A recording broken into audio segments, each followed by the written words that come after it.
So when I was born, they said, it's a girl. And that was fine and dandy. And I had my tap classes and my tutus. And then I was 8 years old and it was time to go back to school shopping. Now, I grew up in Santa Fe, but not at the Adobe Disneyland Santa Fe that tourists know. I grew up really, really poor, and so back to school shopping was a really big deal. It was the one time a year we got new clothes. These had better last you all year, hopefully next year. Don't grow too fast, kid, kind of a deal. So I was usually really excited about it. This year, my mom comes home and she says, Jesse, it's time to go back to school shopping. I don't remember this story at all, so I like to think that I was very mature and said, Mother, I'd prefer not to.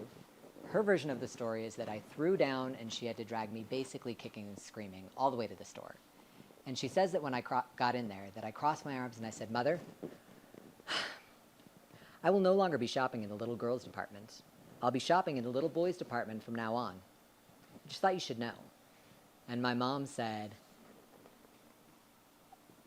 okay then. And that's what we did. I was really lucky. I had parents that were all about letting me do my thing and figure it out. I have a radio DJ mom and a musician dad, so insert stereotypes about those people here. And they figured it was a phase I would get over in a couple of weeks, maybe even a couple of years. But here I am 30 years later, and unfortunately I'm still shopping in the little boys department. I didn't realize that when I said I'd be shopping in the little boys department from now on, that I meant from now on. They don't make clothes my size. So at 8 years old, did I have a clear understanding of my gender? That internal felt known sense? I have no idea. And that's because it's really hard to identify something in yourself that you don't even know exists. At 8 years old, I had never heard the term transgender. I didn't know it was possible for me to be anything other than a girl, while simultaneously knowing I was really different from the girls around me, and that difference was considered bad and wrong. I did know a couple of things about myself. Some years ago, I found a notebook, my 3rd grade writing notebook, and it was 10 things about me. And number 1 was very boyish. All right. And number 2 was very good at baseball. And when you look at it, you can see that I crossed out good at baseball to then write back in very good at baseball, which is awkward because it wasn't true even a little bit. At 8 years old, I knew that I loved clothes from the boys section. I knew what clothes were feeling good, what gender expression was feeling good, and I knew that I loved getting called a cute little boy, even if I didn't understand what that meant for me. So I joined baseball and football, having zero interest in actually playing the sport, but loving putting on what I called my baseball costume and going to baseball rehearsal. And they would stick me in the outfield and hope that nothing came my way while I spun around in circles singing musical theater to myself. Some years later, I realized I liked girls. It was a big thing for me. I planned out my coming out. I sat all my friends down in the theater at my high school, because of course I did, and I said, friends, I have an announcement. This is going to come as a shock, but I am gay. And all my friends said, yeah, we know. I said, you know? They said, yeah, we know. It wasn't a big deal for them, which was great, but it was a big deal for me. But I still didn't have a word that quite fit. Gay kind of worked, lesbian didn't work, and I didn't really understand why. Queer was not a word we were using then. There's this thing that happens when you grow up LGBTQ+. If you don't have adults in your life who look like what you could imagine your future to look like, it can be really hard to imagine a future for yourself, period. That's very much what I was experiencing. One day, though, I was at Backroad Pizza, and I see this woman who had short hair and was wearing a motorcycle jacket and combat boots, which for me was the height of masculinity, probably because I grew up in the 90s, and I'd never seen anyone like her before. I didn't know that grown women were allowed to do that. I figured one day I would just magically start to look like the adult women in my life, and that would be that. I was so excited by seeing her that I went up to her and asked, "Hi, can I ask you a question?" And she said, "Okay, kid, sure." "What do you call yourself?" And she looked at me kind of confused, but quickly understood what I was asking and said, "Oh, well, I'm a butch woman." And I said, "Okay, thanks." And I ran away. And I said, "Okay, that must be me." So I stood in front of my mirror that night and practiced saying out loud, "Okay, I'm a butch woman. I'm a butch woman." I couldn't get the woman word out of my mouth and have it feel right for me. It was right for her. It was amazing for her. But it just didn't work for me. So I said, okay, I guess that's not me. Then I met someone who was assigned female at birth, who was a transgender man. His gender was that of a man. His gender expression was like the manliest man who has ever man, cross between a lumberjack and a linebacker. The brawny paper towel guy, he looks like that. And I'd never heard of transgender men before. I had only heard of transgender women, and only in the context of Jerry Springer and Ricky Lake and their pain being exploited for our entertainment. And so I was so excited to know that this person existed, that this identity was a possibility. Unfortunately, though, that excitement was followed by this deep disappointment in thinking, okay, but if that's what it means to be a transgender man, this big, tough guy, not in the cards for me. Never going to be that guy. If we were to take characteristics that went into a man box and a woman box based on societal expectations, I would fit almost entirely into the woman box, and yet know my gender very much to be that of a man. So it was very confusing. So I said, okay, I guess that's not me. There's that children's book that I grew up with, Are You My Mother? The little bird running around. And it felt like that. It was me going around, are you my gender? It's very confusing. And finally I realized, yeah, I'm a transgender man, just one who doesn't fit into the man box, which is great. So I had gone through this gender journey, and I wanted to start taking testosterone, which is what gave me this lovely receding hairline. Didn't know that was going to happen. And at the time, you had to go to a therapist before you could go to a doctor to get testosterone. So I went to this therapist who was known for working with transgender people, and she asked me about my gender journey.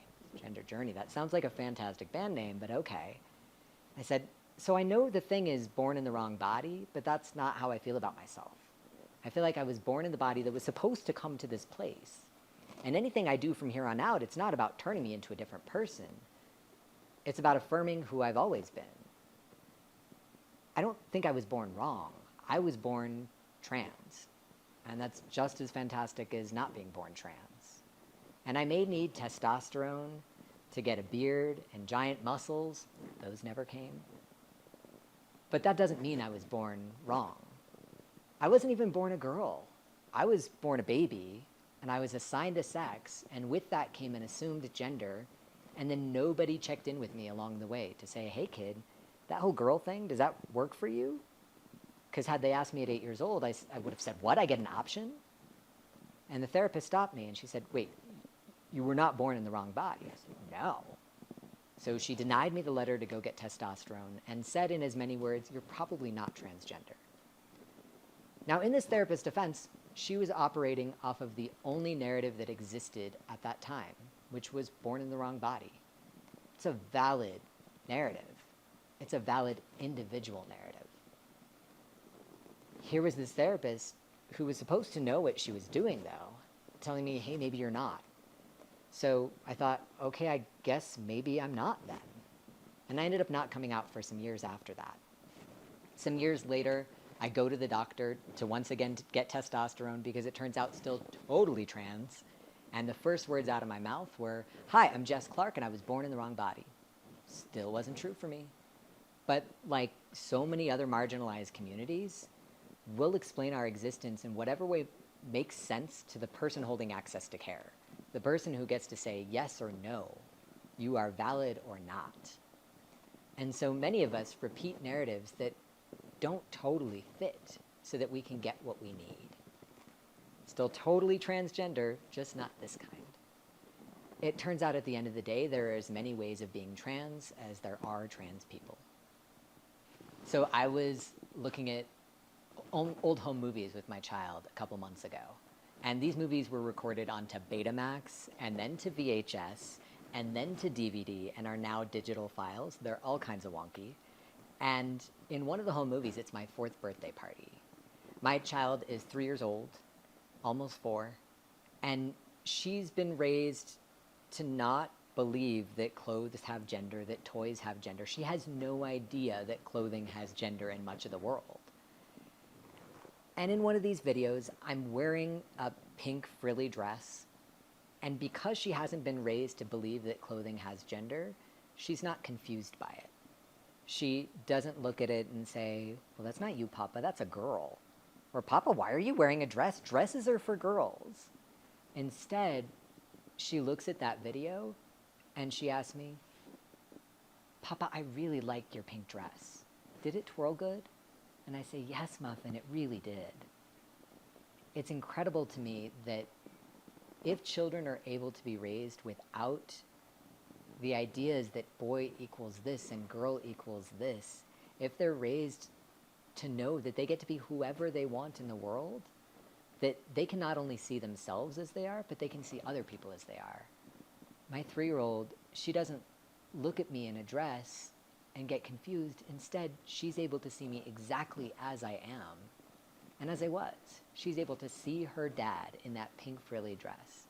She's able to see her papa with pigtails. If my 3-year-old can do that, all of us can do that. My 3-year-old can figure that out even while the world is telling her this is what's right and this is what's wrong in relation to gender. The rest of us can figure that out. My grandma died recently and was in her late 80s. Very traditional woman, very religious, liked things the way that she liked them. I was really nervous about coming out to Grandma. I didn't know how it would go. I thought maybe she would get really confused. I thought maybe she would even get angry. But I sit her down and I say, okay, Grandma, I'm transgender and this is what that means. And she was quiet for a while. And I got a little worried the longer she was quiet. And finally she said, so I just have a question. Okay, Grandma. So do I call you Mijo now? And that was it. That was her only question. She just needed to know that she was going from Mija to Mijo, and we moved along. And then she started to get me things from the men's department and got really excited every time she gave it to me. She would hand things to me and she would go, it's from the men's department. And she would get me things like gloves. And I have the hands of a 9-year-old of any gender, and so these gloves are going out to here from the men's department. Most people have that relative who never going to see again, but still sends the $5 for their birthday every year. That was my grandma's sister. She was really nervous about telling her that I was trans because she thought it could hurt their relationship. Not going to understand. It's not going to go well. I said, Grandma, you don't need to tell her anything. I'm never going to see her again. It's fine. But still sent the $5 for my birthday every year. And Grandma, before she gave it to me, would cross out Miss, my birth name, Clark, and write in Mr. Jess Clark and say sorry. Many older people, fantastic with technology. My grandma, not one of those people. I got her a tablet so she could watch her programs, and I taught her how to use it, spent a long time teaching her how to use it, made the profile. And I found out later, every time she pulled it up, she was just yelling at it, turn on the Netflix! So some years ago, someone wrote a really nasty letter to the editor about me being transgender. They called me human trash. It shouldn't have been published.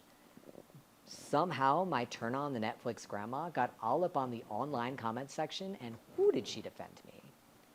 She also had dementia, so she did it 4 or 5 times. And then I called her about it, and she'd completely forgotten about the entire thing, and she got riled up. And I said, no, Grandma. Dementia's really sad, and my grandma had a fantastic sense of humor and loved this story. My grandma, she never had any kind of transgender education class. She never went to a transgender 101 presentation. She definitely never Googled, how do I treat my transgender grandson well? She didn't get it. She didn't understand. She didn't have the perfect language. But what she did was everything within her power, and sometimes outside of it, to show me that she believed me, that she saw me exactly as I am, and then reflected it back to me. And at the end of the day, we don't need to have all the answers. We don't need to have the perfect language. We just need to be able to see people as they are and reflect it back to them, even if we don't get it. At the end of the day, all of us can go forth and be like my grandma.